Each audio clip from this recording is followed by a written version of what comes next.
കാർഷിക വാർത്തകൾ.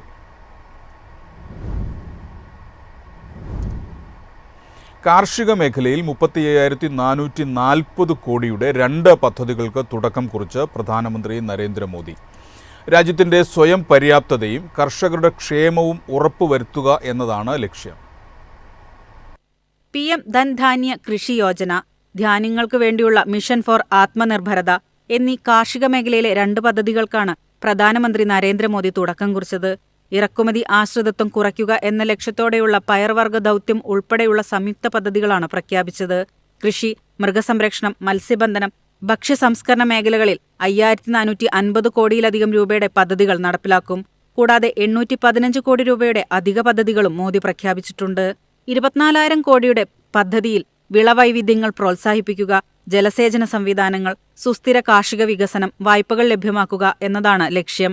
11,400 കോടിയുടെ ആത്മനിർഭരത മിഷനിൽ ധാന്യങ്ങളുടെ സംഭരണം, സംസ്കരണം തുടങ്ങിയവ ഉൾപ്പെടുന്നു.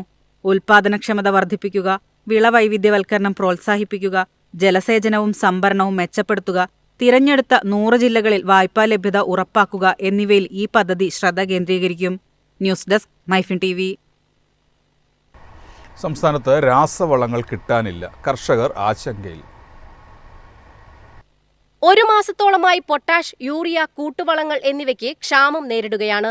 പൊട്ടാഷ്, യൂറിയ, DAP എന്നിവ ആവശ്യത്തിന് മിക്സിംഗ് യൂണിറ്റുകൾക്ക് ലഭിക്കാത്തതിനാൽ കൂട്ടുവളങ്ങൾക്കും ക്ഷാമമാണ്.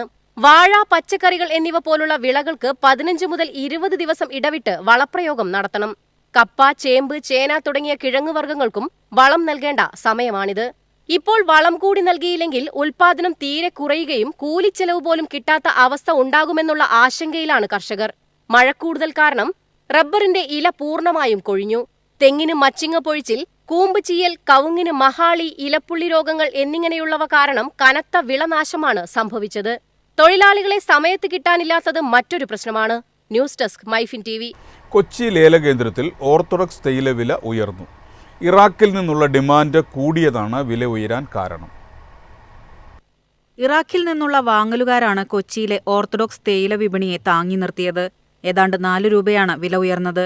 ലേല പ്ലാറ്റ്ഫോമിൽ ഗുണനിലവാരമുള്ള തേയില ലഭ്യതയും വിദേശ വാങ്ങലുകാരിൽ നിന്നുള്ള ആവശ്യം വർദ്ധിച്ചതായും വ്യാപാരികൾ പറയുന്നു. ലേലത്തിനെത്തിയ 93% തേയിലയും വിറ്റഴിഞ്ഞു.